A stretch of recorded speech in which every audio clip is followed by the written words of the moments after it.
topic today is the story of Leiden. Actually, I'm going to have two segments to this.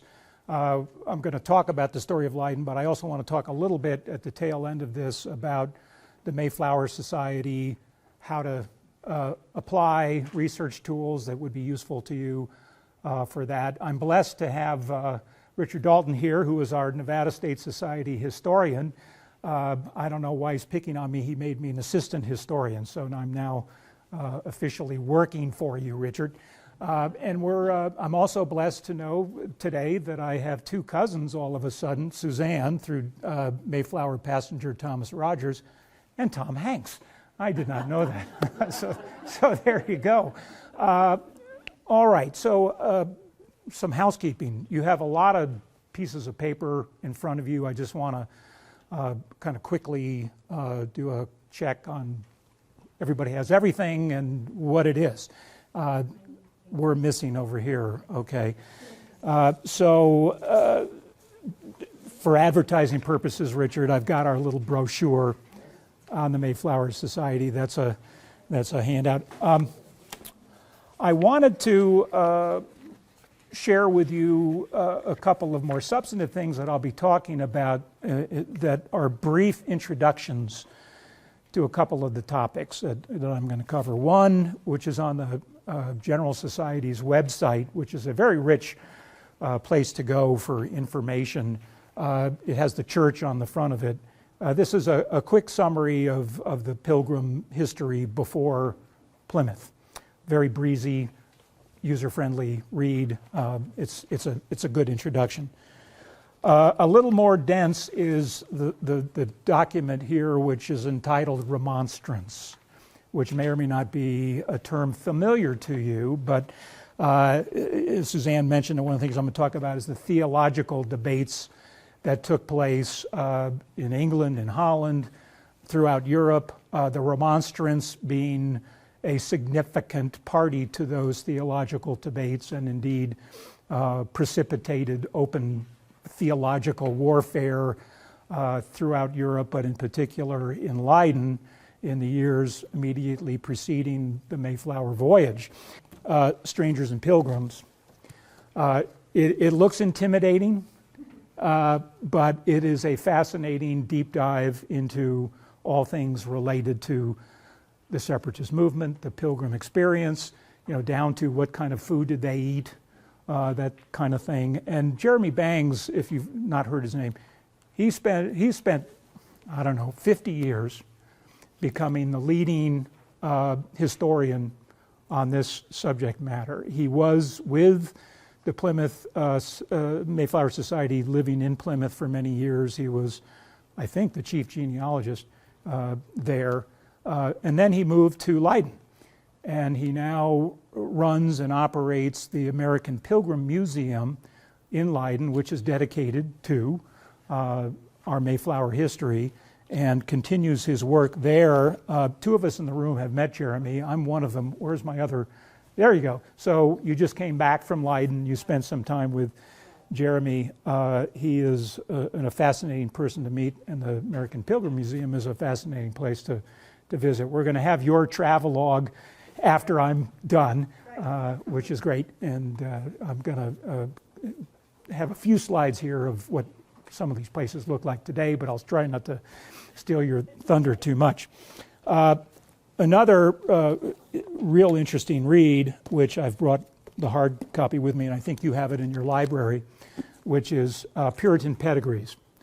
This book just came out. It's published by the New England Historical Genealogy Society, American Ancestors to some of you, written by Robert Charles Anderson, who is probably the leading scholar in the country, at least, on the Great Migration.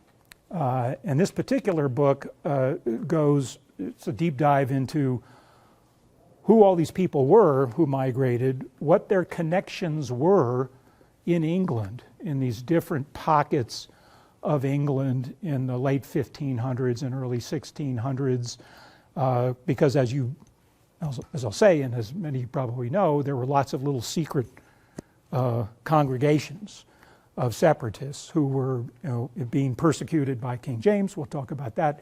But they all had connections, family connections and other kinds of connections, and how they all trace through to people who arrived in the New World, in New England, in that great migration period, starting with Plymouth, but proceeding for several decades until the 30 Years' War basically ended. Anyway, so this is a great read. I commend it to you. Read. This can be purchased on the American Ancestors website. I forget how much it costs. Jeremy Bang's book is about $65, and you can purchase it on the website. There's a copy of it in the library here. There's a copy of it if you happen to be in the Bay Area. The Oakland Mayflower Society library has a copy of this. I don't think it's hit the Family History Center here yet, but they should have it, for heaven's sake. Third book I brought, and I'm going to talk a little bit about Robert Cushman. This is also available from the Mayflower Society website. It's called The Cry of a Stone. Robert Cushman being a leading, a leader of the Separatist movement and the Leiden congregation, along with John Robinson and Brewster and others. He wrote this, Cushman did, in 1619, so the year before the Mayflower voyage, and he wrote it as basically a declaration of why they needed to separate from the Church of England. It is a profound document. It is, in some respects, a declaration of war. And I'll cover a little bit of this, but it's a fun book in the sense that the way that it's presented is on the left-hand side of each page is the original script of what he wrote in 1619, and then on the right-hand side it has the typewritten readable version. But you can also, you can also see annotations in the margin that he made as he wrote the book and so forth. Interestingly, he didn't publish it in 1619. It didn't get published until after his death. But when you read it, it's a very short read. You could read it in a couple of hours. It really tells you why they strongly believed in separatism, separation from the Church of England. So another great book to read. It's on your partial bibliography. What haven't I covered here? There's a slide deck which I wasn't going to get to until Suzanne told me I had a whole lot of time on the Mayflower Society application process, the silver books, and other tools you could use to explore your Mayflower lineage if you have it. How many, by the way, are either members or applicants for the Mayflower Society? Okay, a few of you, that's great. I was saying to one of you that we're in the fortunate position right now of, with our upcoming 400th anniversary, there's been a lot of publicity about the Mayflower and the Mayflower Society in Plymouth and so forth, and we're seeing an amazing surge of interest in applying, which is a mixed blessing because suddenly, Richard, we have a boatload of applications, and this is true throughout the country. In California, where I'm also a member, I think we have 400 applications that are in the till right now, plus others that are waiting for final approval in Plymouth. There's a two-step process. Your state society has to approve it, and then the real test is getting it approved back in Plymouth by the genealogist back there. But we've got 400 in the queue. In California, we're seeing a surge here in Nevada as well. Hence, Richard adding people like me to the resources here in Nevada for those who want to apply. Yes? What's the membership of the society right now? Great question. I think at last count it was a couple of 100,000, and this is an interesting phenomenon. The Mayflower Society has tried to estimate how many Mayflower descendants there are just in the United States. What would be your guess? A whole lot more than what you have members. Yeah. What would be your guess? 30 million. So there's a lot of you out there who are not yet members, but you never know. You might be one of the lucky 30 million. who are Mayflower members. And I'll talk about that when I talk about membership. Okay, so why am I talking about this? I got interested in this subject a couple of years ago when the California Society started talking about the upcoming 400th anniversary, how to celebrate it. By the way, if you watch the Rose Bowl on New Year's Day, preceding that, the Rose Parade is going to feature a float of the Mayflower, and it's been a big deal in California to have this float entered. It's a big, cumbersome process, very expensive, but we're going to have a float and so forth. But I got interested a couple of years ago, as we started that planning, about what other 400th anniversaries were occurring as we spoke. You know, the Mayflower just didn't spring out of thin air. So in 1618, there were 400th anniversaries, in 1619, et cetera, et cetera.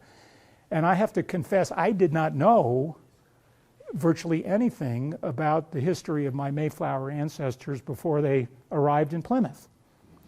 And I was embarrassed that I didn't know that. And as I've gone around giving this talk to groups of Mayflower Society members, and when I ask that question, how many know anything about that, it's a very small fraction. But I got interested in it, and I started reading and learning more and more about, you know, the decades, the half century before the Mayflower, and what was happening in England, and so on and so forth. So I got interested in that. There's a lot still to learn about that, and as I say, lots has been published about it. And not being a historian, some of the theological debates escape me, but I'll try to summarize a little bit of that. So that's how I got into this, and I did have the good fortune to go to Leiden and see some of the historical sites that are still there, and I'll talk a little bit about that as I go. So, I mentioned Robert Cushman. This is a quote that actually is on a plaque on the main church in Leiden, quoting Robert Cushman. After the Mayflower had left, he remained behind. Robert Cushman, as I said, was one of the leaders of the congregation, and he tried to sum up what was really the spirit of the Mayflower voyage and the movement, immigration to the New World. But now we are all in all places, strangers and pilgrims, travelers and sojourners. It's not quite the title of Jeremy Bangs' book, but it's pretty close. What did he mean by this, strangers and pilgrims? Well, they actually didn't think of themselves, they didn't call themselves pilgrims. That was a later nomenclature that William Bradford gave to the Plymouth Pilgrims a decade or so after they all arrived, but he's quoting Hebrews in the Bible. And it was the concept of believers and non-believers, strangers being terminology that was used theologically to describe people who were not believers in the way that the Separatist movement would define that. Who were the Pilgrims? How did they self-identify? They were saints. They called themselves saints. And in this book I described, The Cry of a Stone,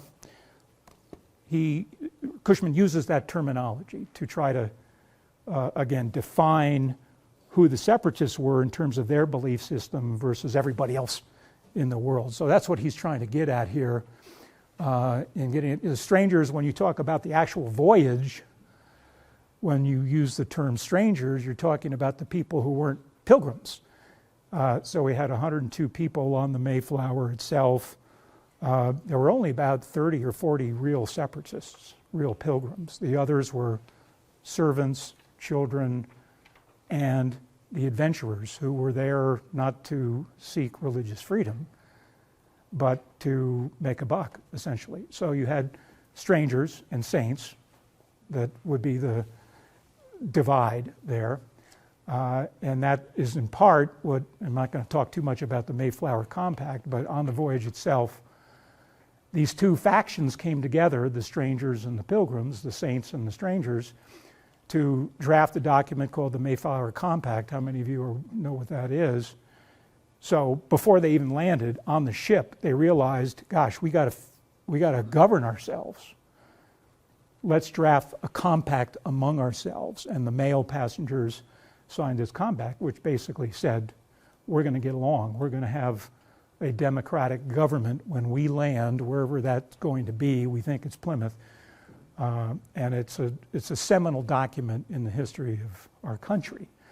But Cushman was talking in 1622, well, we have to come together, these strangers and pilgrims. I mentioned that Cushman wasn't on the Mayflower. He did go the next year. In 1621, he was on the next ship. The Pilgrims really hoped that that was going to be the ship that saved them and brought food and other things. It didn't. But there was one ship that arrived in 1621. Cushman was on it. It's the Fortune. And some of you may have had ancestors on the Fortune. They were just, there you go. One of whom was one of my ancestors, Philippe Delano, who was Franklin Delano Roosevelt's ancestor. So the Fortune had, some interesting characters on it as well. So where do we start in this process of understanding what led to the voyage in 1620? Well, you could start a number of places, but I start back with Henry VIII, who was the gentleman who created the Church of England, and who knows why he created it. He wanted to get divorced. So he creates the Church of England in 1534, later called the Anglican faith, but then just the Church of England. The Church of England ultimately led to a half century, as I say here, of religious turmoil, certainly in England and between England and Holland and others, but it sort of kicked off not under Henry, but under his daughter, Mary I, otherwise known as Bloody Mary, not the Sunday brunch cocktail, but she was known as Bloody Mary for a reason, which was she was Catholic, and she was a terror. She accepted no faith other than Catholicism. She not just actively persecuted, but committed a version of genocide on Protestants in England during her reign. She actually didn't just become queen after Henry VIII died. He had I think it was a son or a son, who was for a nanosecond the king, and then Mary figured out a way to assassinate him, and she took the throne. So she was a ruthless person to become Queen of England in the first place. And she reigned from 1553 to 1558. Thankfully, she died and was succeeded by Elizabeth I, her half-sister. And she was Protestant. One would have hoped that Elizabeth, therefore, would be sympathetic to the Reformed Protestant movement and would rule in at least a forgiving way to the Protestants who were then, just then starting to define themselves as separatists or Puritans or what have you. And there is a difference, by the way, between Pilgrims and Puritans, which I'll get into. However, she didn't do that. She was Protestant, I would say, in name only. The bishops were still alive and well. The bishops were powerful in their own ways in ruling the country. I guess a phrase that comes to mind is she didn't want to rock the boat too much. And so while the Separatists and others hoped that she would adopt a more democratic form of Protestantism, she actually went in the other direction. And you see here, in the year after she assumes the throne, the government passed the Acts of Supremacy and Conformity. See if my clicker works. Okay. The Acts of Supremacy and Conformity. That kind of sounds pretty officious, doesn't it? The Queen is the head of the church.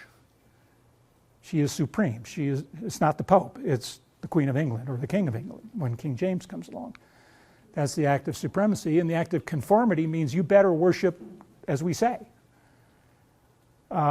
It's not Catholicism, but it is the Church of England's brand of that. Very authoritarian, very strict, very unforgiving of different forms of worship, even within the Protestant faith. You had to follow this thing called the Book of Common Prayer, which really laid out almost a script for how you must worship.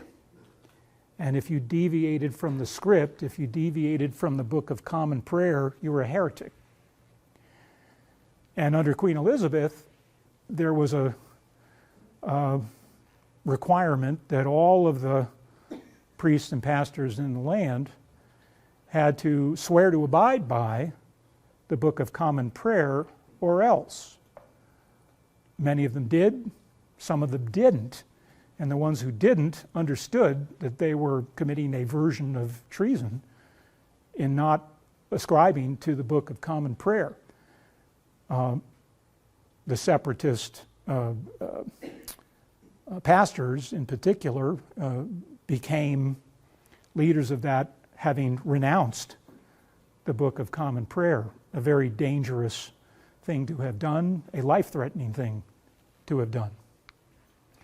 Years later, just as a kind of a coda under Queen Elizabeth still, the Act Against Puritans.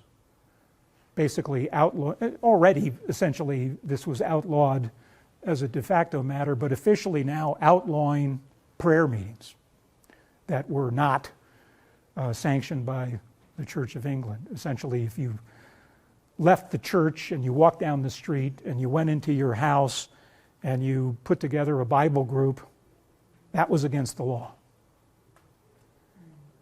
If you had people come over just to talk about the Bible, that was against the law. And they enforced it. Elizabeth enforced it. It was anywhere from imprisonment to whippings to torture, in some cases hanging. It gets worse under King James, I'll get to that, but it was a very authoritarian, autocratic system of worship. It wasn't just in England that religious wars were raging. You'll see here, many of these maps come from Jeremy Bangs' book.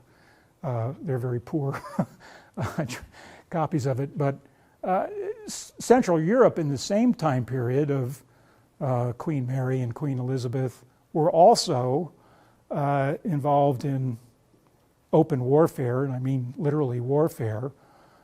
The Pope, Spain, the Catholic Church, think of them as synonymous, were waging war throughout Europe against Protestants. You had the Low Countries, which is the old way of describing what's today Holland and Belgium. The Low Countries was gaining a larger population of Protestants. Philip II of Spain, who was his own version of a tyrant, led a Catholic assault, a Catholic war against Protestants in the Low Country. 1568, think of this, an 80-year war. That's how we define it today.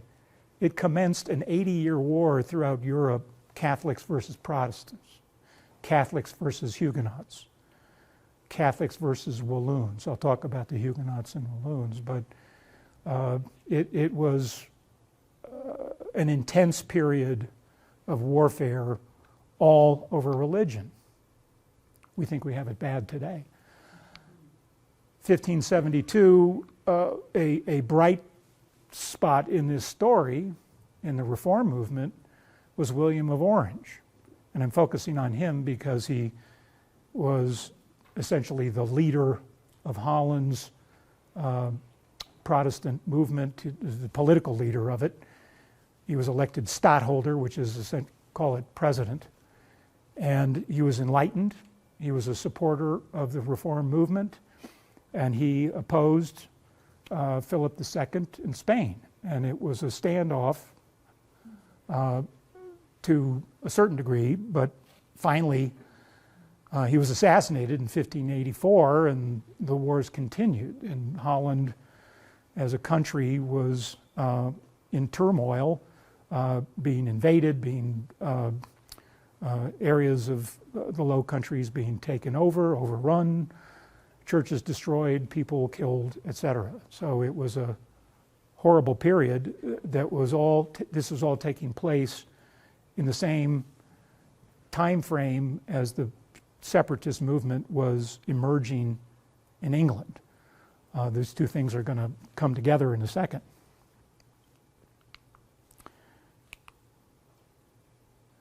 So, anybody been to Nottinghamshire? Here we go. Okay, we've got our world traveler. Actually, my mom's ancestors came from there. But Nottinghamshire, I can't really explain why it was. Maybe a historian can. Nottinghamshire became one of the hotbeds of the separatist movement. And the map you can't really read, but so this is Nottinghamshire, this is Yorkshire, this is Lincolnshire, here's Derbyshire, here's Leicester, Nottingham's down here. Scrooby, I mentioned this here, was a little village up here at the very northern end of Nottinghamshire. It's still there. It was the home of William Brewster, who was young then, but involved very heavily in, I'll call it the secret society of the Separatists up there. They met in a place called Scrooby Manor, which is not there anymore. I think maybe the foundations are there or something. The Mayflower Society, the NEHGS, they take guided tours up there. It's its own version of a pilgrimage, because this is where it started essentially. The John Robinson, the thought leaders in the separatist movement, all were congregating there, as well as in Gainsborough, which was right across the border here in Lincolnshire. And slowly over time, it migrates to other parts of England. The interactive map, by the way, just to advertise that, when you go to that link that Suzanne showed you and that I guess you sent out to them, a very talented fellow created this interactive map where when you click on it, here's a map of England. It has little dots on it to click and see what separatist pilgrims were where and what were they doing. So if you wanted to know, well, okay, where did William Bradford come from? Well, you click, there he is. Or William White or whomever your ancestor might be. So it's kind of a fun map. It helps tell the story a little bit that this was a widespread movement in England. It was like catching fire, and suddenly there were secret congregations in all of these different areas and communicating with each other. One of the things that this book, Puritan Pedigrees, is telling the story of is how all these secret congregations knew about each other and communicated with each other and started, what do you call it, community organizing, some version of, this is our faith, this is our separatist doctrine, working out these theological issues amongst themselves. Yes? Do you know what time period that was, just about? Well, Scrooby became activist starting as early as I think the 1570s, something like that, and it was a growing movement. Of course, like most movements, it started small, with a few courageous people to begin that. And I should stop for a moment. I said there's a difference between Pilgrims and Puritans. There's a difference between Separatists and Puritans. So the Puritans, the name implies pure, right? But the Puritans really wanted to work within the framework of the Church of England. They didn't want to leave it. So they were Separatist light, I guess I would use that descriptor. And they were not persecuted, I don't want to say at all, but certainly not to the degree that the Separatists were. The Separatists just want to plain old leave. And I'll explain some of those reasons. I have on here a reference to the Brownists. So there was one leader of the Separatist movement, Robert Brown, I think it is. And the first label that was put on this was the Brownists. And the Brownists, as a group of Separatists, were actually the first to leave the country well prior to our Pilgrim ancestors who went to Leiden. Ironically, Mr. Brown later on had kind of a reverse conversion and ended up going back to the Church of England. But the movement started with his name on it. And he never went to Holland, and he never joined the real separatist movement, and never signed up ultimately for the very strict separatist theology, which I liken to Calvinism. I mean, it really was perhaps even stricter than Calvinist doctrine, and I'll explain in a second what I mean by that. So,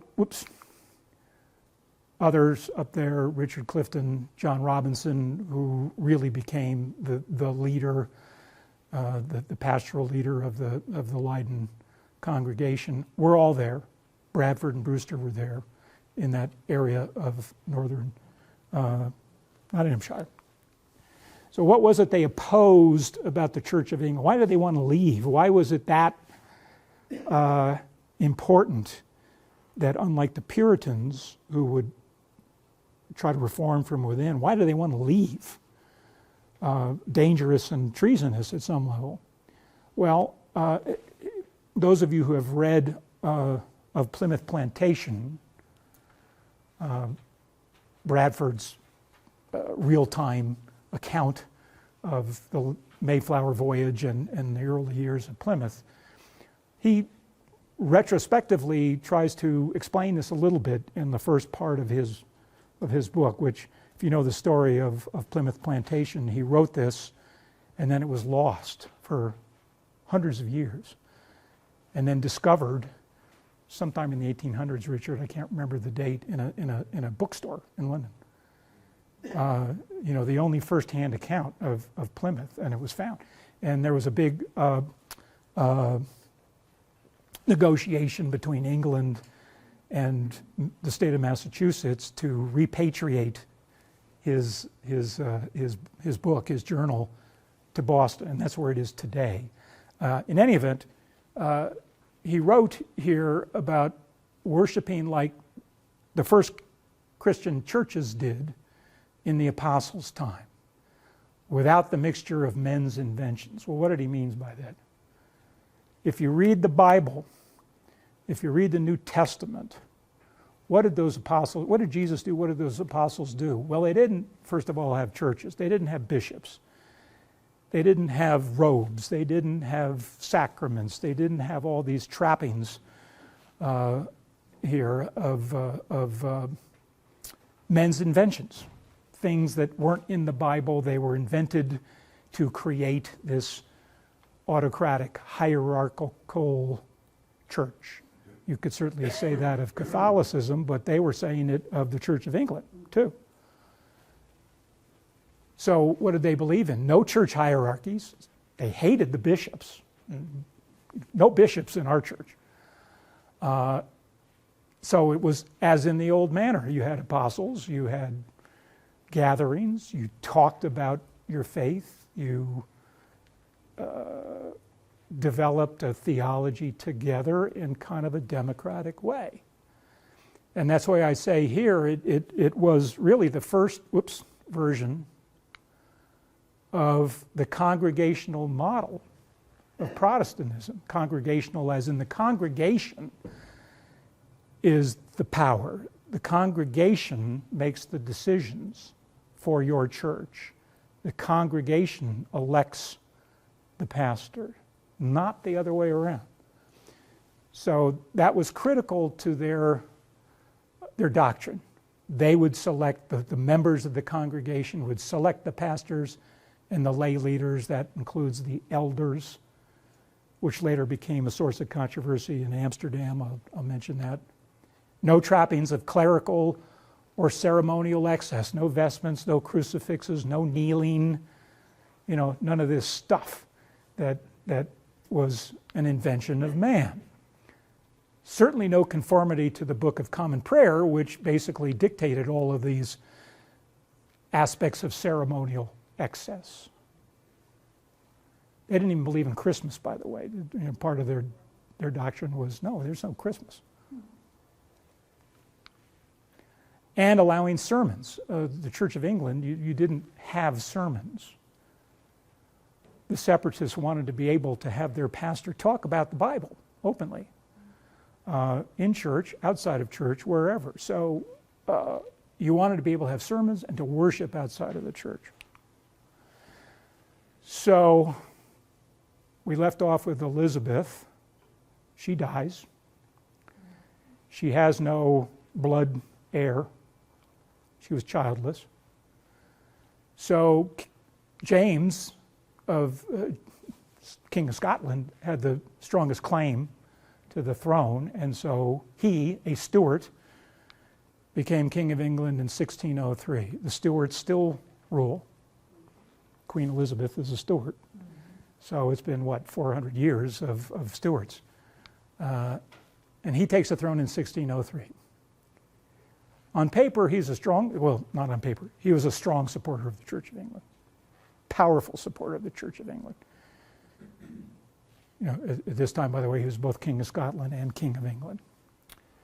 So the next year, with the support of King James, the Church of England kind of takes it a step further in terms of their oppression of the Separatists. They issued the canons, which, I'm not going to take the time to recite them all, but the main one is the priests must abide by this very strict Book of Common Prayer version of worship services, and if you don't, you're going to be, at a minimum, removed from your church. You will be shown the door. And many, many, many were removed from their churches, and many of them then went underground, so to speak, with the separatist movement. Had to take the oath of conformity. This is a nice quote from, Bradford has this in his book of Plymouth Plantation. King James said, "Make them conform, or I shall harry them out of the land, or do worse." And he did do worse. He absolutely did worse. Bradford sums it up here: the Separatists could not continue in any peaceable condition, but were hunted and prosecuted on every side. So I mentioned the Brownists being the first to emigrate to the Low Countries. That started in 1575. But you can see here, again, this is a map from Jeremy's book. Here's this concentration of separatist towns in the Midlands. This is, here's northern England, here's the Midlands.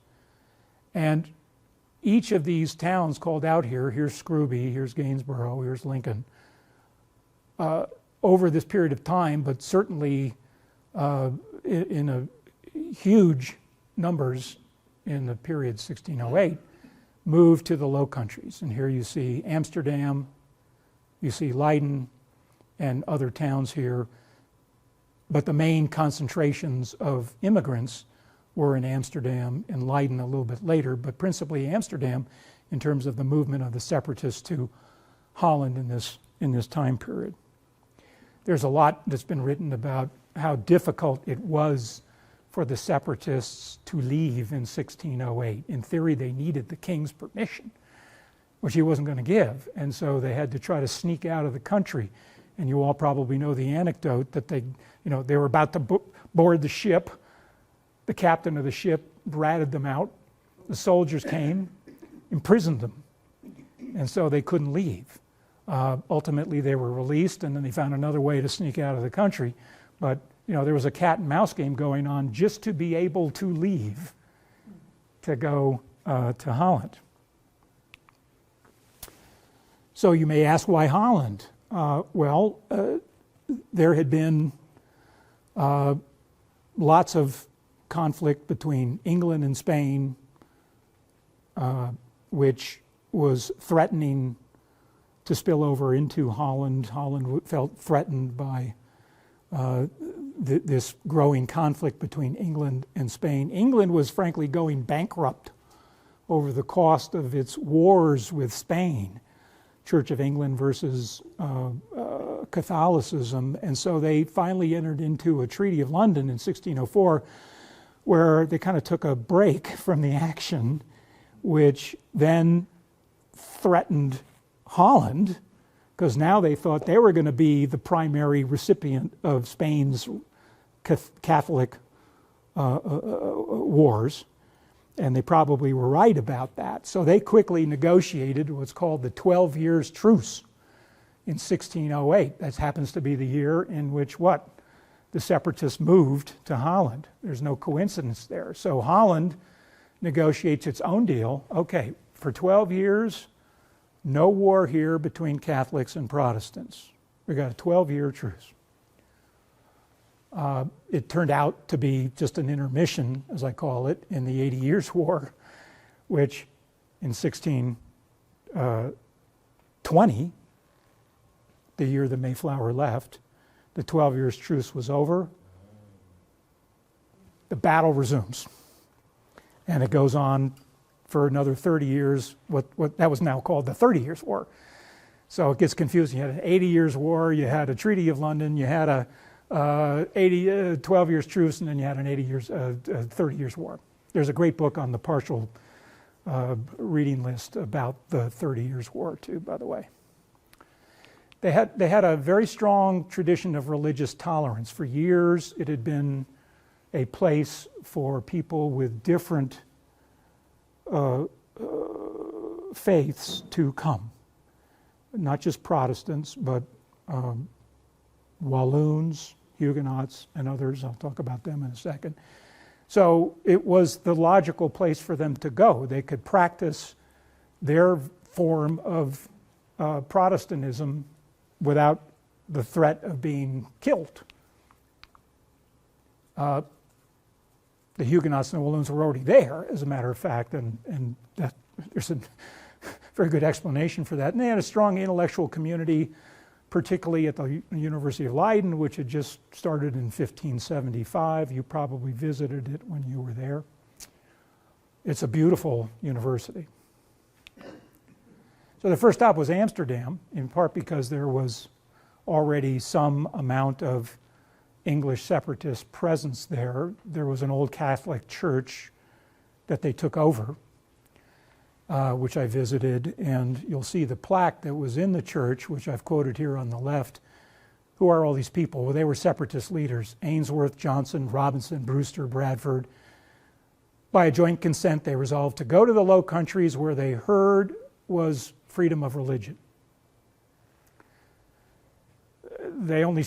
Our separatists only stayed 1 year, however, in Amsterdam, because they ran into conflicts amongst themselves about who really had the power, even in this separatist church. And the bone of contention was the elders. Some of the Protestant church leaders said, well, we want our elders to have power. And John Robinson and our separatists said, no, we don't like that, so we're going to leave. And they said, well, let's go to Leiden, where this great theological community is there at the university and so forth. But guess what? They needed permission, once again, to leave. They couldn't just go to Leiden. So they actually had to apply to the government officials in Leiden to leave, or I should say to come. And so on the right-hand side here, you'll see this copy, very poorly transposed here, but it is the petition that the Pilgrims submitted to Leiden to be allowed to, quote, earn their living by carrying on their various trades without in the least being a burden to anyone. Come on, let us come in. And so the government replied very promptly, well, okay, 100 persons, only 100, born in England are allowed to come reside in this city, and I love this, provided that such persons behave themselves. Better behave. We'll let you in. But they've got to be born in England. That's what it says. Yeah, so they Yeah. weren't. Were they? Were they all? What? Yeah, that group That that group. went from Amsterdam to Leiden were English Separatists, led by John Robinson. So they stayed in Leiden, at least the ones that went on to the Mayflower, for less than 10 years, 1609 to 1620. As you saw from the grant of the petition, 100 or so came first. Ultimately, many hundreds found their way to Leiden and became members of the Leiden Church under John Robinson. And you can see a listing here of Mayflower passengers who were part of that congregation, either the English Separatists or Walloons or Huguenots who folded into that movement. Francis Cook, whoops, keep pressing the wrong. Francis Cook being a Walloon, not an English Separatist. Cook is not his original name. He had a Wallonian version of Cook as his name.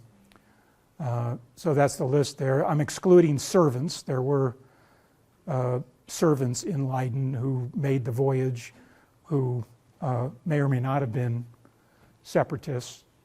You just can't tell because they were servants at the time. Yes? Were they servants of these families? Of either those families or other Separatists who didn't go on the Mayflower. So it sounds like some of these separatists may have been wealthy enough to have servants. No, absolutely. The contrary. Servants, often they were kids, and they were like indentured for, a period of time. But no, quite the opposite. These were not wealthy people, and I'm going to cover that in 1 second. My first page was this map of Leiden, which actually was done in 1620. So the year of the Mayflower voyage, this is what they were leaving. It's a walled city, then it was, here. It had a fort. Here's the fort. You probably visited the fort up on the hill. It's only one hill in... Canal cruise all the way around it, so you see all the walls. Yeah. There was only one hill in Leiden, and this was it, and that's where the fort was. It's still there today. You see the canals. Actually, the Rhine River flows through Leiden out to the sea. So there's actually two branches of it. One comes down this way, another comes down this way. You can see the boats in this etching. And they head out to sea. Here, the North Sea is, I want to say, about 15 kilometers west of here. So there's a church. Peterskirk, which is still standing, beautiful cathedral really, is right here. Leiden University is right here. Many of the Pilgrims, or I should say some, lived literally across the cobblestones from Peterskirk. And there was a Walloon church right here where the Walloons worshipped, Francis Cook among them. There's a way station there, which is still there. It's a restaurant now, but it was a big textile community. All the textiles would come in and they'd unload them there and so forth. I was mentioning to you that in Christmas time they bring a barge there and park it right in front of the way station, and they put an ice skating rink on the barge. It's really quite beautiful. Anyway, and then when the Separatists left, when the Pilgrims left to get on the Mayflower, they left on a canal here. They went south to Delfhaven. They got on, not the Mayflower, but the Speedwell, which is the boat that couldn't float, basically. And then they went to England. But the first voyage was the Speedwell from Delfhaven to England. Jeremy Bangs claims that he knows exactly, when you go along these canals, there's little steps that go down to the water. And he claims to say, here are the steps that they went down when they got onto the, to the, it wasn't, do you? Yeah, I'm going to show the... Okay, good, yeah. So that's where they were coming from. That's where they lived, and that's where they worked. Fun reading in Banks's book is, what did they do there to survive? You know, they were coming not as wealthy people. They were living at the edge. I don't want to say of poverty, but pretty close to it. And when they arrived in Leiden, you know, they had guilds, you know, their version of labor unions. The labor unions didn't really tolerate these foreigners. They didn't want them taking their jobs, and so it was very hard for them to actually find employment and feed their families. But according to Bangs at least, there were all kinds of things that they did, and I put in parentheticals where we think we know which of the Mayflower passengers did what while they were there. So, you know, one thing that threw me is William Bradford, who became governor of Plymouth. We think of him as kind of a highfalutin guy. He was a wool comber, which was not a very highfalutin thing to be doing for a living. And you had drapers and ribbon and you can see that the cloth industry, the textile industry, was the predominant industry in Leiden. And in one form or another, many of them were in that line of business. I didn't know what serge was until I read the book. It's a very elaborate weave. Somebody knows what that, very elaborate. And so that was a Flemish specialty that got exported essentially to Leiden. How am I doing on time? Am I good? Okay. I get carried away sometimes. Because I just love this list. It's just such an interesting photograph of what it must have been like in that period, 1608 to 1620, what they were doing, toiling away there. And of course there were servants and so forth as well, who continued to serve as servants. So as I mentioned, the guilds weren't really welcoming. And so it was hard work, poor pay, very low class. This might have been William Bradford. This is a wool comber. Here, he's combing the wool. So it can be turned into, yarn or thread or whatever you do with wool. These are looms, right? Weavers. They were doing the weaving there. These are etchings from the time. This is how it looked. This is what they were doing. They were practicing their faith. They were developing their separatist theology. They were worshiping, but this is what they were doing to make a living. How did they live? There's not much that has survived. In fact, extremely little. There's a walking tour that you can take, which at least takes you to places where the Separatists did live, although the structures aren't there anymore. And as I say, a lot of it was concentrated in one area, but it was, kind of all over the city. This one survives. What we know is most of the dwellings where they actually lived in a dwelling were incredibly small. I mean, smaller than a hotel room. Imagine one room 12 feet wide and having a family in there. That was kind of the average living conditions under which they lived. Okay, yeah, I'll grant you that. It still sounds pretty tough. This home, I say, well, I referenced the Rogers family. It is literally, if you walked about 50 feet, you'd hit the church.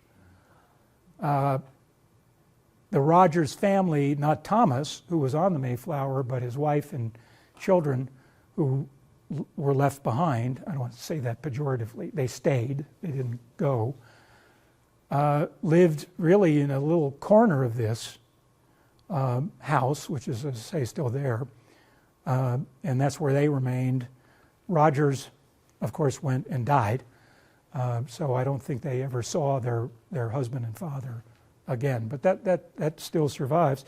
It probably is a misrepresentation, though, of the real living conditions, which is more like this. The one room, 12 feet.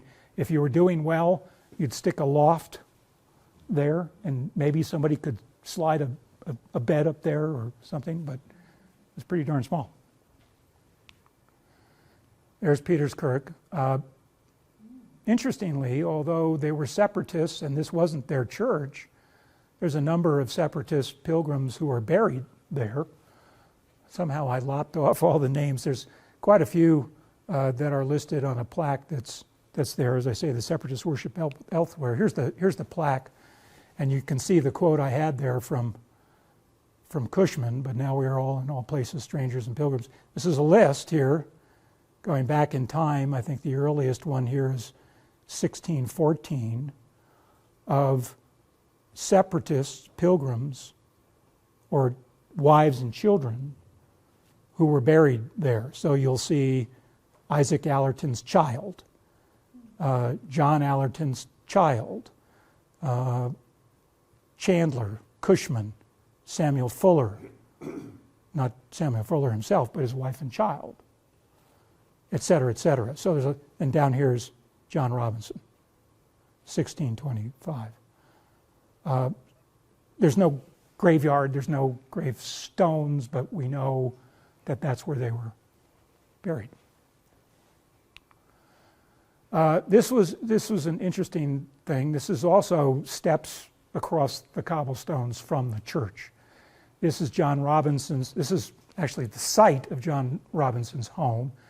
This is not the original structure, but we're told it's laid out and it looks pretty much like what it was when John Robinson led the congregation. So he lived in this spot.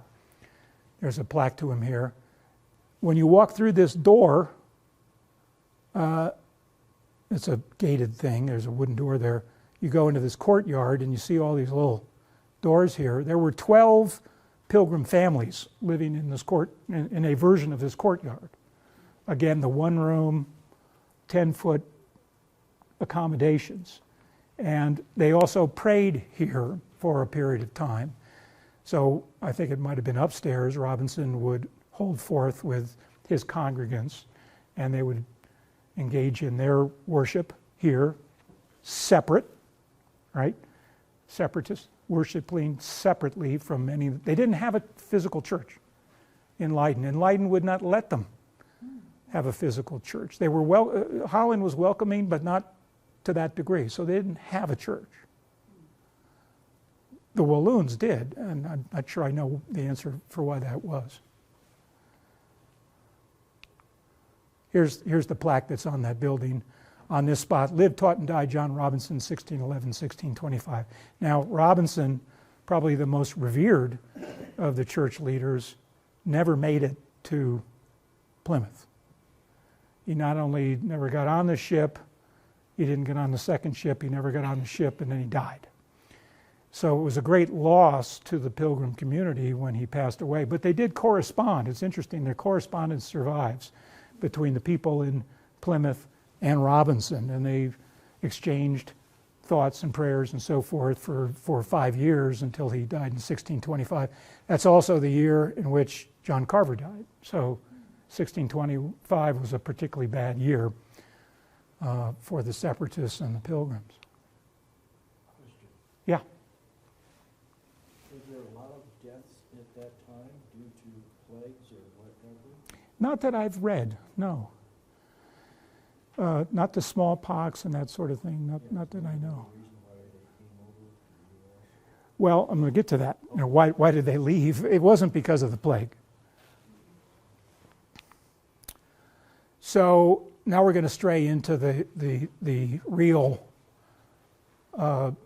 knockdown, drag-out fight that then was taking place between the Separatists in Holland and King James and the Church of England. When they left England, they didn't leave behind the conflict with the Church of England, in part because people like John Robinson were publishing what the Church of England and King James viewed as seditious tracts, attacking the Church of England, attacking the whole doctrinal basis for the Church of England, and declaring why they wanted to be separate.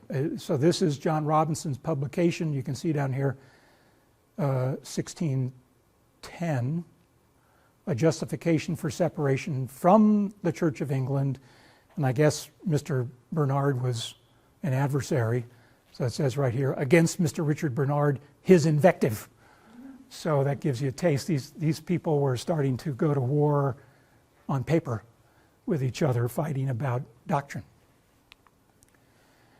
And the Dutch Reformed Church was involved in that too. But so what was the big deal? Why did the Protestants argue with each other? This wasn't Catholicism that they were arguing with each other about. It was what flavor of Protestantism was the right way to practice your religion. And top of the list, I talked about Calvinism, top of the list was predestination. That's a Calvinist concept. Our separatist ancestors believed in predestination. And what it meant was you're either born a believer or you're not, and there's no middle ground. You can't work hard to become a believer. You're predestined to be a believer or predestined to be out of it. So the separatist doctrine really was this very hard and fast dividing line between, the saints, the believers who were predestined, and everybody else. Very tough doctrine. There were those, yes. Yeah. The Calvinist view, was that the same Calvinist as the Huguenots? Well, that's a very deep question. Okay. That's The Huguenots did follow John Calvin. John Calvin was French, right? And he was actually an emigre to, I think it was Switzerland. Yeah, Switzerland. So he was sitting in Switzerland, but still proselytizing for his version of Protestant theology. The Huguenots did follow Calvin. I'm not so sure about, anyway. So, different groups. yeah. Baptism, the Separatists believed that, children could be baptized. And that would be logical, but other Protestant movements said, no, the Anabaptists in particular, no, you can't baptize a kid, they don't know what they're doing. We got to wait until this child has consciousness and can make a actual informed decision to be part of the Protestant faith. So there was baptism, marriage. This is probably one of the early examples of the separation of church and state, which is part of our American government, right? Church and state. Well, the Separatists didn't believe that marriage was a matter for the church to preside over. You didn't get married in a church. You were married civilly. So when you go to Leiden, there's a town hall there. That's where they went to get married. They'd have their intention of marriage registered, and then they'd get married. But they didn't do it in a church because that was not in the Bible. There was no such thing as marriage in the Bible. Back to what Bradford was saying about, as in the old days, as in the old ways. Well, it didn't involve churches marrying people. So that was another doctrinal issue. Okay, here's where it gets really dense. The remonstrance and the counter-remonstrance. These were the labels put on probably the two biggest warring factions during the period that the Separatists were in Leiden.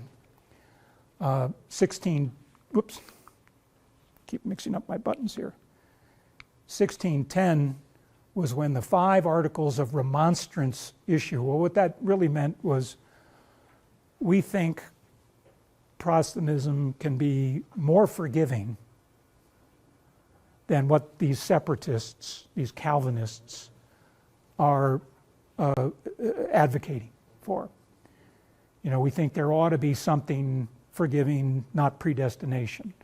There ought to be something forgiving in who can join your congregation and that sort of thing. So they had the 5 Articles of Remonstrance, and you can see all of these names listed here. I've put in bold the 2 leaders of this religious paper war between the Remonstrants and the Counter-Remonstrants. Arminius. When we talk about Arminians, we're not talking about the country. We're talking about Arminius and his followers. And Gomarius. And Gomarius and John Robinson were close compatriots. And from saying that, I mean the Separatists, the Pilgrims, aligned with the Contra-Remonstrants. Why? The Contra-Remonstrants were strict.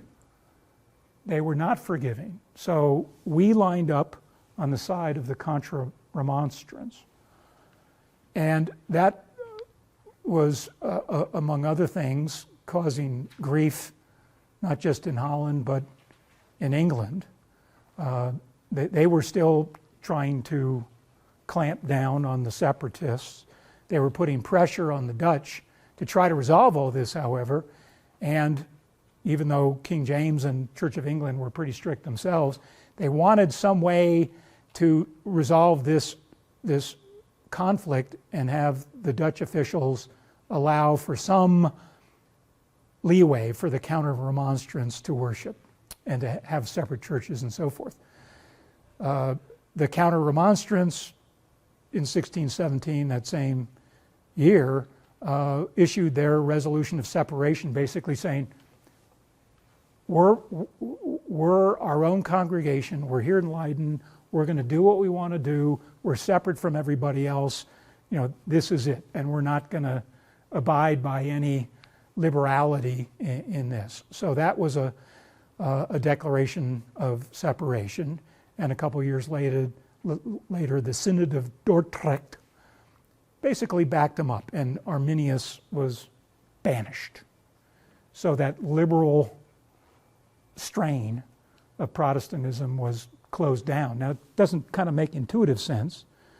Why would King James want to support the strict Calvinist separatists? I'm not a theologian, so I'm just going to stop there and say I need to do more reading on this, but it really came down in the year before the Mayflower to a resolution of endorsing essentially many of the positions of the Separatists. So they were feeling pretty good in that respect in 1619, but there were a whole lot of other things going wrong in Leiden, which led them to leave. Brewster, Brewer, others were continuing in this time frame to publish, I'll call it seditious, treasonous tracts attacking the Church of England. You took a photo of this as well when you were just in Leiden. So this is a picture, keep having my back to the camera, I'm sorry about that. I'll have to talk this way. Oops. So this is an alleyway. You can see the name there, William Brewstersteg. It is literally an alleyway down which you would go to come to his secret printing press, where he was secretly, anonymously pumping out these seditious tracts, not necessarily that he wrote, written by others who were, diehard opponents of the Church of England, and smuggling them into England and elsewhere. You'll see here I mentioned Sir Dudley Carleton. He must have been a piece of work. He was dubbed the minister of the master being King James. He was a minister of the master, and King James basically said, go find these people and either imprison them or kill them or whatever. So he launched literally a manhunt for the culprits who were publishing these tracts. Went all over Holland, are you in here? Are you under here? And they finally figured out it was Brewster. He was imprisoned in 1619, taken back to England and imprisoned. I'm not sure the details of how he got out and fled, but he did get out. And he fled, but not back to Holland, because in 1620, when the Mayflower leaves, he's not on the ship from Leiden, from Holland. He gets on the Mayflower in England. So he flees after being imprisoned, presumably back up in Nottinghamshire, but I'm not sure that's ever been determined. Where did he go for the year or so before the Mayflower left in September of 1620? He did, however, put himself out there, put his neck out there in 1617. He did put his name on at least one very incendiary tract written by someone else. You see his name down here as the publisher. I can't pronounce it. Guillaume Brewsterdom. That's Brewster. And that's in 1617. And that got out.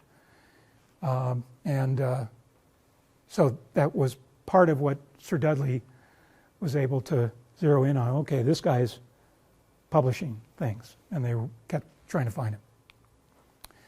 This is the plaque next to where his press used to be. It was called the Vicus Chorale, and it says, "Home of the Separatist Pilgrim Father, Elder William Brewster of Scrooby, the spiritual leader of Plymouth in New England until his death in 1643-44.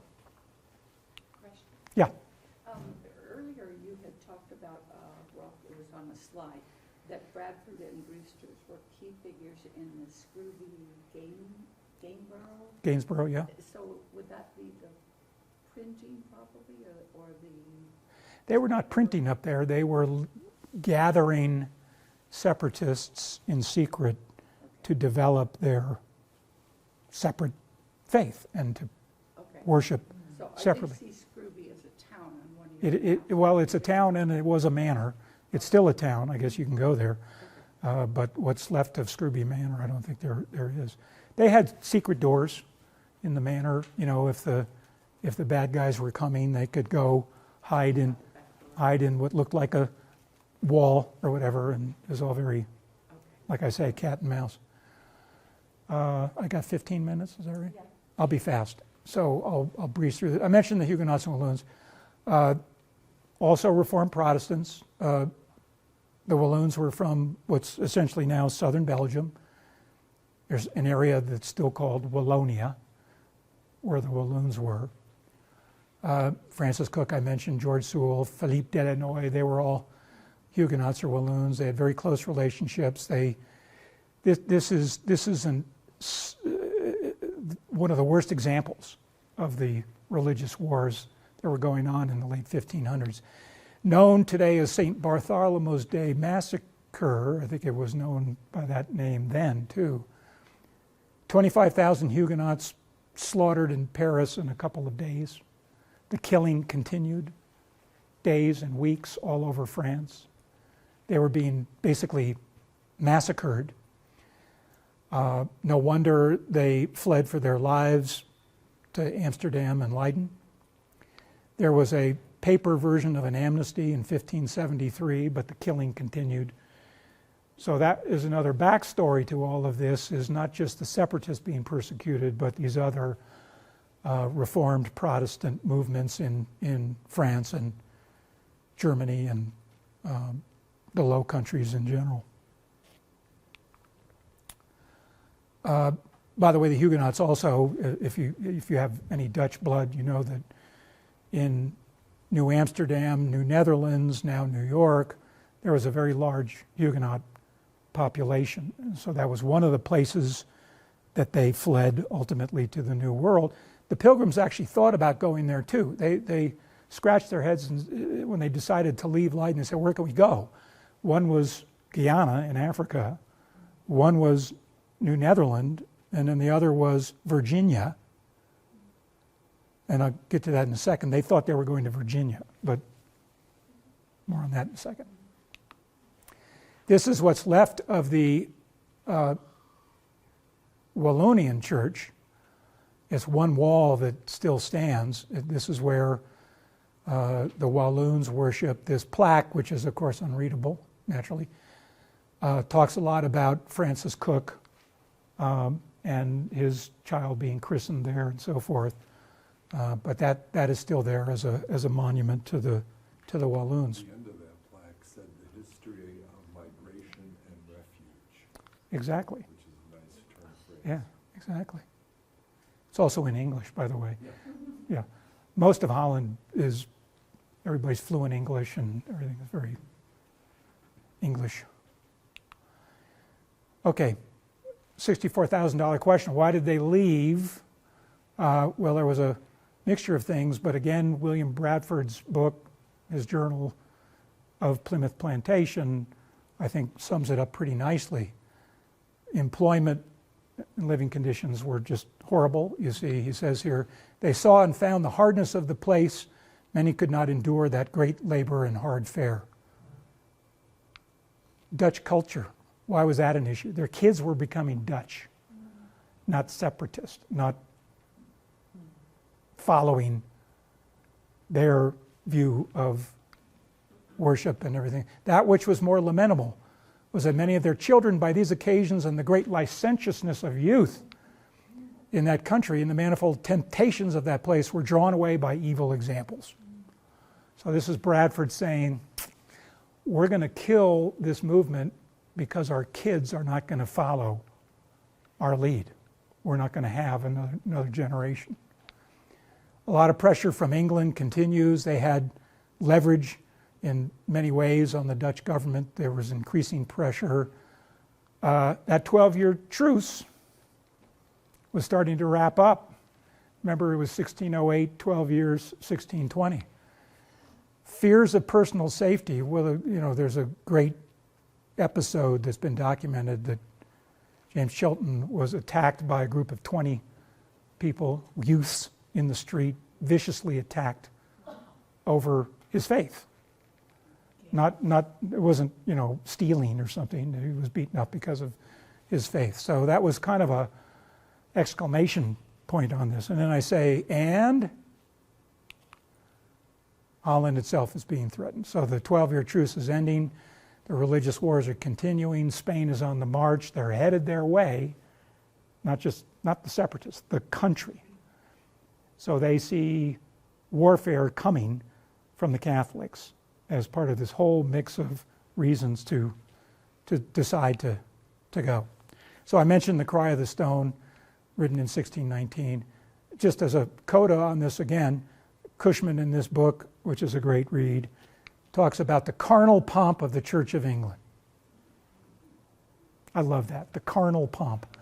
The beasts feast and laugh and domineer in their purple scarlet and flashy wantonness. The church engages in notorious profaning of the sacraments, tossed about and abused. Time of suffering has now come. The only way to establish the gospel and the pure ordinances is to suffer persecution for it. He was prepared to die. The separatists were prepared for the worst in defense of their faith. So, in this period of 16, 17, 19, they're starting to get the wheels going to leave. Robinson and Cushman prepare the 7 articles. They go to London. They need money. They need financial support. They start peddling the idea of creating a colony in the New World for them and finding people who will buy it and pay for it. And in 1619, I mentioned Virginia, the Virginia Company issues a patent to the Pilgrims to come. The Virginia Company, the name is a little bit of a misnomer. We think of Jamestowne as the Virginia colony. Virginia went all the way up to New York. So it was a vast area, and the Virginia Company had the monopoly for this big area. So when they got this patent, they thought they were going to somewhere within the jurisdiction of the Virginia colony. Some of you may know what happened. The Mayflower never made it to the area of the Virginia Company's patent. They got kind of hung up in Cape Cod, and they decided to stay there, but that wasn't in the Virginia Company's ambit. 1620, they hook up with Thomas Weston, who became a real controversial character. He was ultimately a financial backer who made life miserable for the Pilgrims, demanding recompense and profits and all of these things he couldn't get, because guess what? The Pilgrims were starving to death when they got there. So there was a lot of controversy there, but he helped make this all happen. And then in May 1620, they signed the contract to sail on the Mayflower. To me, one of the most moving things in this whole story is when they left. And again, this is quoting Bradford. John Robinson is there. As I mentioned, he never made it, but he led the prayers at the dock as they were boarding the ship and departing, maybe to never be seen again. And many of them weren't.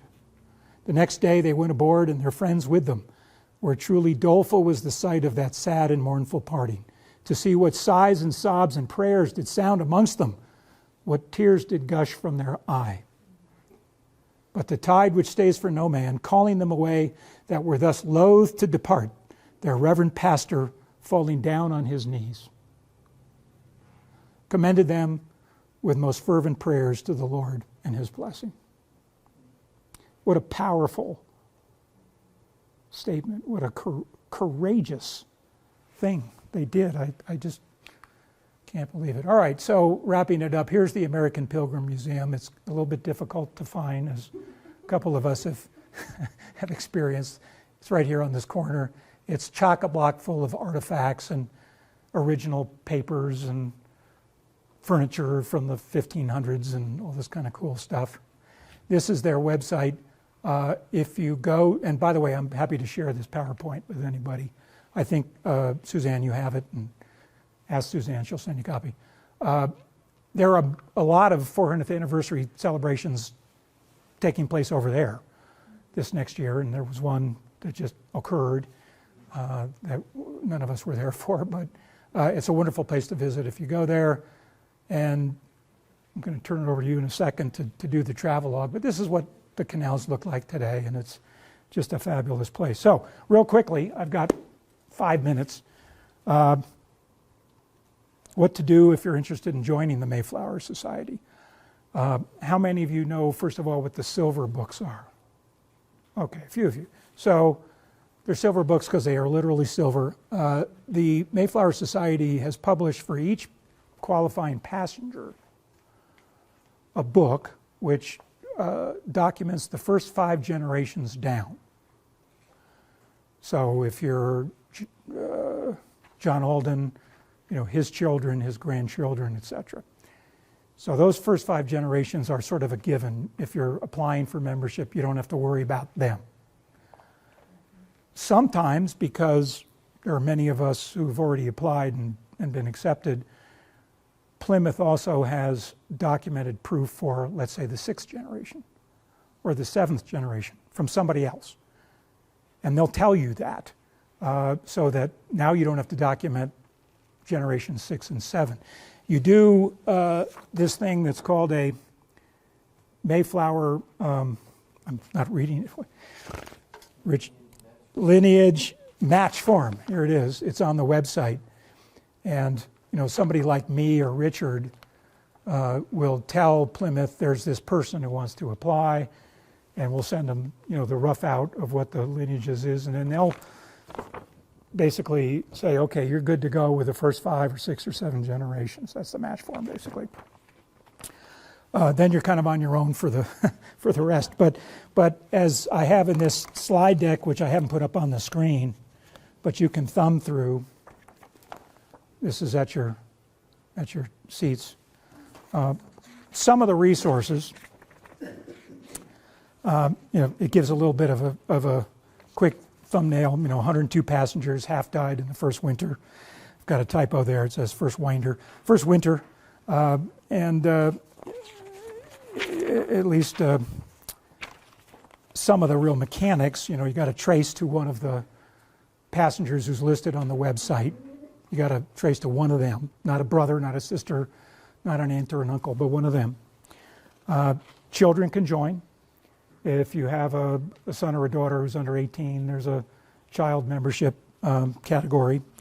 And in some circumstances, as I say, you can rely on other people's approved applications.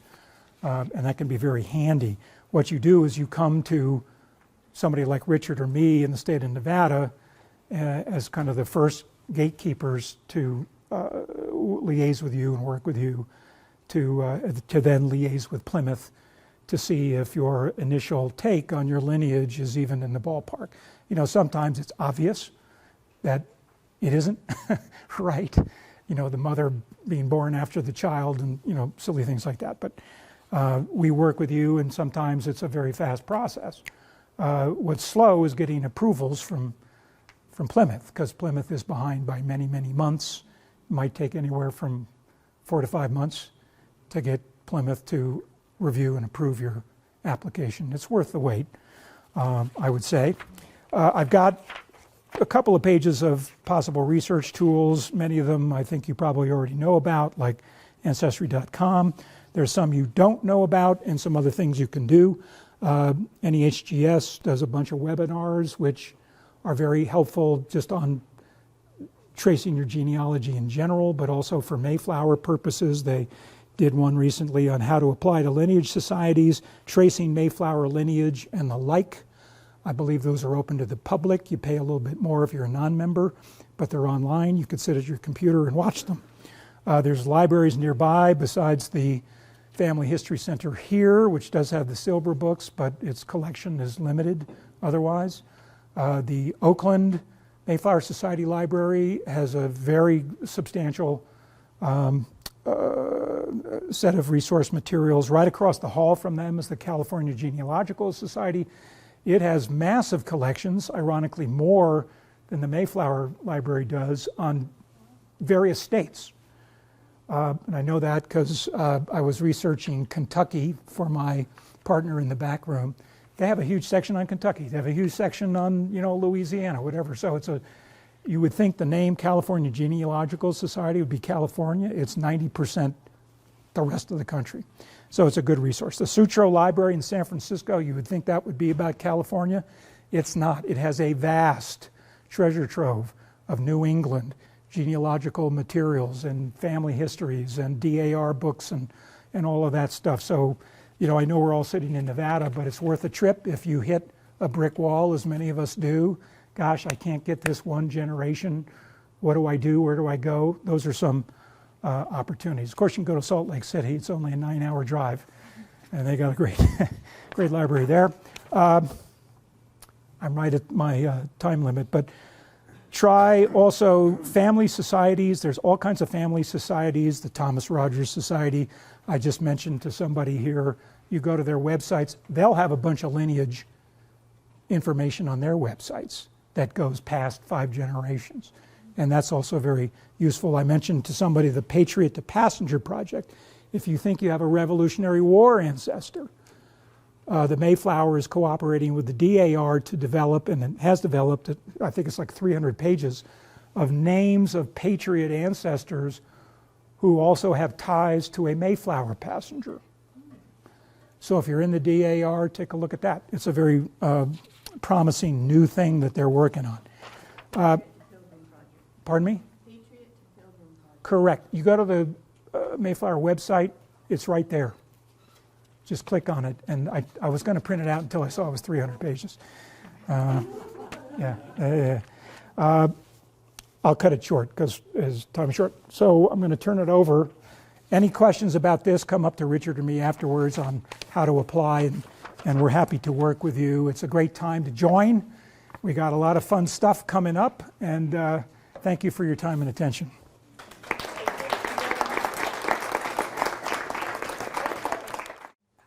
I am not related to William Brewster of William Brewster Way, but I did go see his street. I might be descended from Stephen Hopkins and Constance Hopkins on the Mayflower. A little unclear about that. But I'm definitely descended from John Bronson of Essex, East Anglia, who came over in 1635 and helped found Hartford, Connecticut. So I got that one down, got one of them. I know you've already seen a map of the Netherlands. This is where Leiden is, just south of Amsterdam, close to The Hague. And as far as the Pilgrims story is concerned and them leaving for America or the New World, you can't see it on here maybe. Is this it? If you were to see this map up close, you would see that there are canals. 75% of the Netherlands is under sea level. They're a little worried about global warming, but that's another presentation.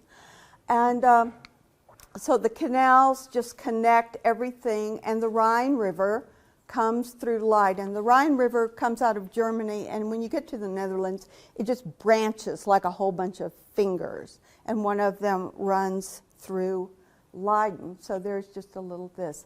This is my picture of the Peterskirk, taken really from this green close area where the Pilgrims lived all around.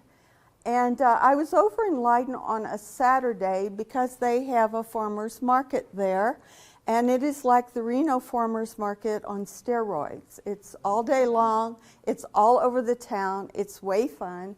And I went over there to just look at some Pilgrim sites and to eat fish and chips and stuff like that. So this is the big church there and you've already seen this. This is from the book.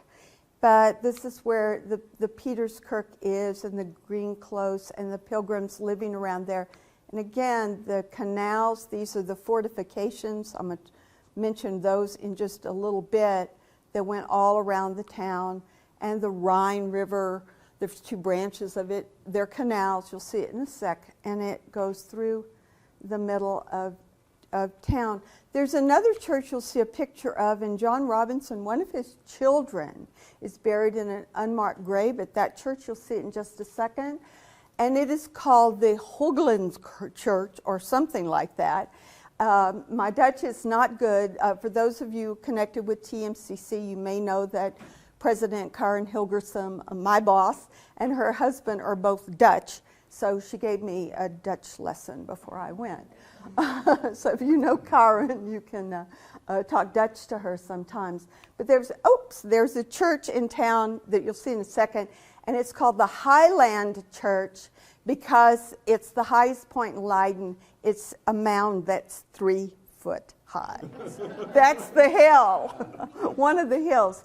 So this is the area around the Peterskirk, and Bangs in Strangers and Pilgrims describes this area. It didn't look like that then. It's been very gentrified. It's all pretty now. Nice places to sit. But I imagine, because this is, and Jonathan, you did a fabulous job describing why they left. And you know, the Pilgrims, they're in these little one-room, and you're going to see that in a second, a little one-room building, and we're in there all day Sunday studying the Bible, and the little Dutch kids are out there playing on Sunday afternoon. And what do your kids want to go do? They want to go play too. So I just have a vision of the kids playing out there while the other kids are sitting there studying their Bible. And again, this is again area over there that's kind of all been gentrified. And Jonathan, if I'm wrong on any of this, please jump in, because I'm just kind of, please do. Please correct me.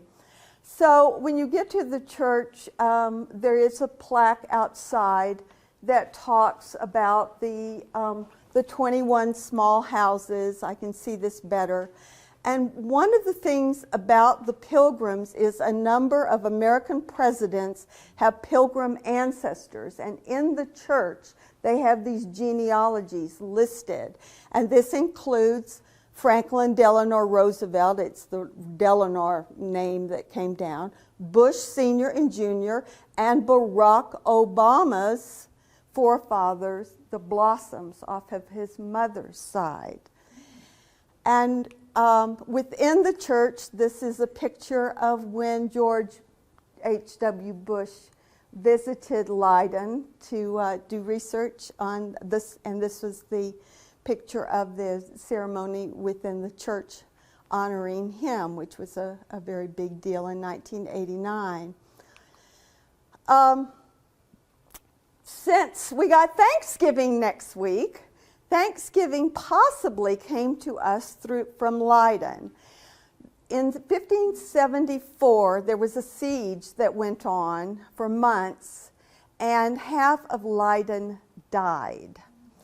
And on October the 3rd, the sea beggars, who were basically pirates, Dutch, came into Leiden. You'll see the bridge in just a second, how they got into Leiden.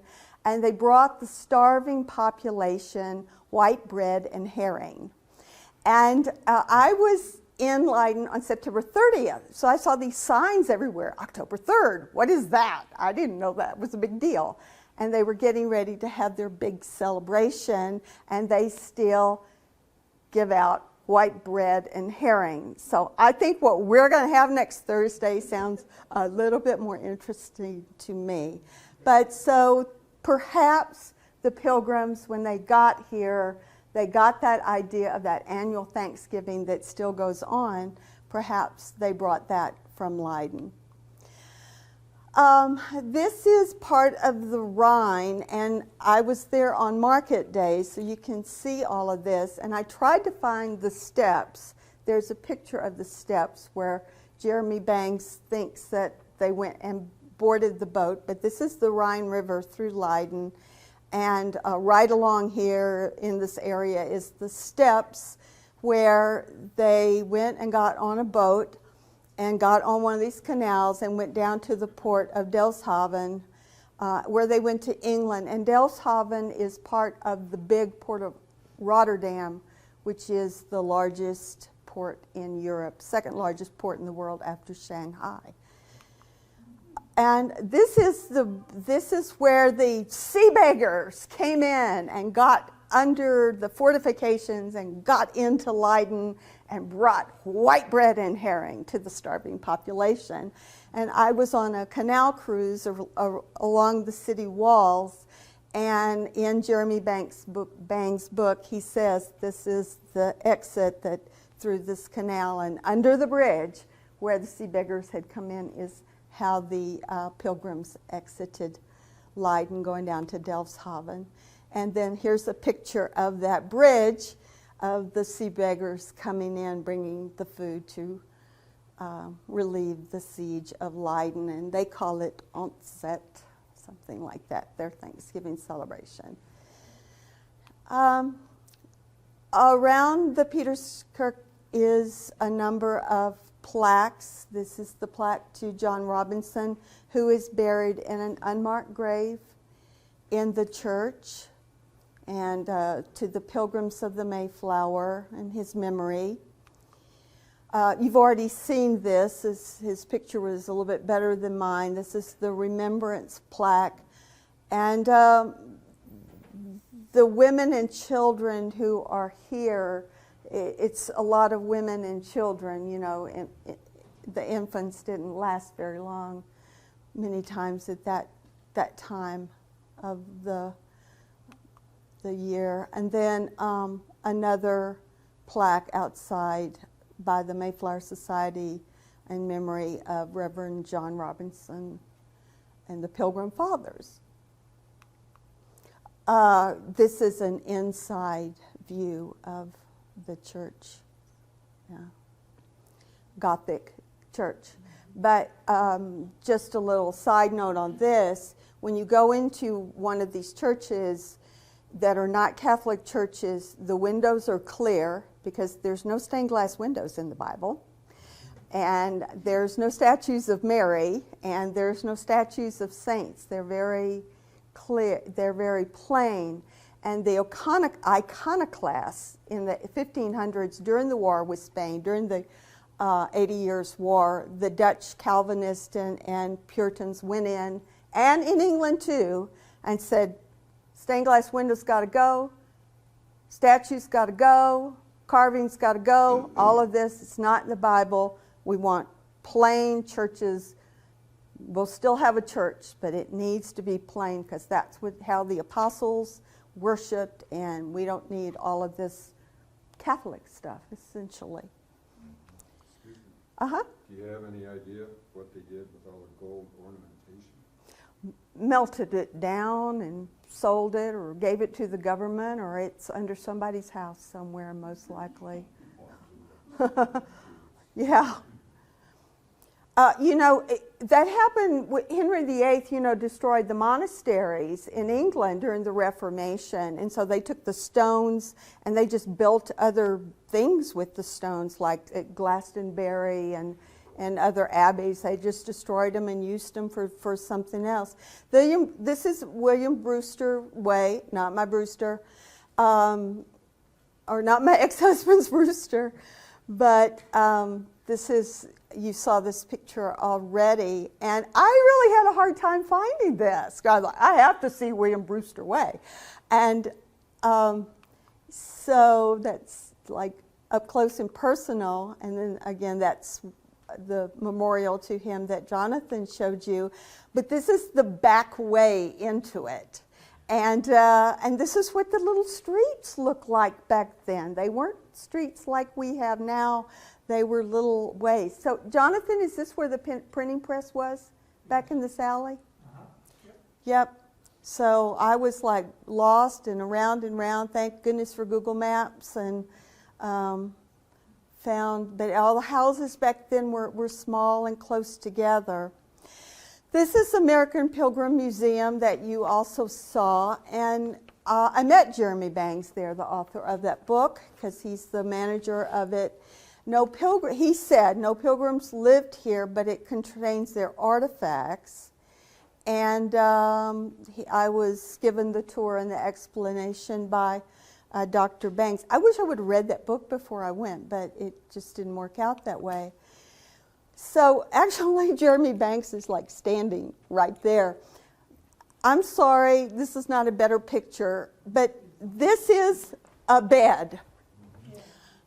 This is a bed. And so, and you know, how many kids did these people have? Lots. And so I said, like, okay, where do they sleep? They go, on the floor. And perhaps there was a loft. And this is a fireplace right here. And if you read the book, you hear that the people lived in one room, these 16 square, one room. And they had the weaving looms in here too, or they were working in here too. And then they had 6 or 8 kids underfoot. And so these are materials that Jeremy Banks, what is this, people? Bed warmer. We've been using those in Reno the last few days, haven't we? And so, you know, and then here's your storage area. Here's your bookcase up here. So you go there, it's open in the afternoon, and actually there's pictures in the book of windows, you know, just sort of a little light. You didn't have a little light, you just would have a few candles. It would be dark. It gets dark in the Netherlands. It rains a lot. You know, their existence. This is somebody's cupboard with, you know, crockery and things in it that you can see there. Can I mention one thing? Sure. Go back a couple Yeah. of minutes to the room itself. So when I met Jeremy, you see that painting over on the side. Uh-huh. He pointed to it and said, that is the only likeness of all of the pilgrims that exist. Yeah, We yeah. don't know what anybody else Look like. Okay, And huh. even this is not really contemporaneous. Yeah. This is Edward Winslow, and the only reason they have that is because he came back to London and was negotiating with the financiers and so forth. So that was allegedly a version. Allegedly of the his, yeah. But we don't know what they look like. Thank you. There's a young lady that is there, and she gives some tours. And so downstairs, under the American Pilgrim Museum, there's a room downstairs. And you can go, you kind of have to go out, and you go downstairs. And she is actually this is the oldest room in the Netherlands. from 1375. So she is giving a little explanation and a tour of, again, upstairs it would have been like this. Here's your hearth, here's your kitchen, here's your bedroom, here's your toilet maybe, and everything. Here's your workspace in one little room. And then this is the Hoogsland. This is the high church on the 3-foot tall mound. That's the high church. And one of John Robinson's children is buried here in an unmarked grave. I might have one more picture of that. Again, the insides of these churches, plain, no ornamentation. This is a Dutch Reformed look. This is a Pilgrim look. This is a Calvinist look rather than what you would see if you were to be in, Notre Dame, before it burned or something like that. I think this is all I got. I think that's it. Ta-da! That's Well, it. thank you. Thank you.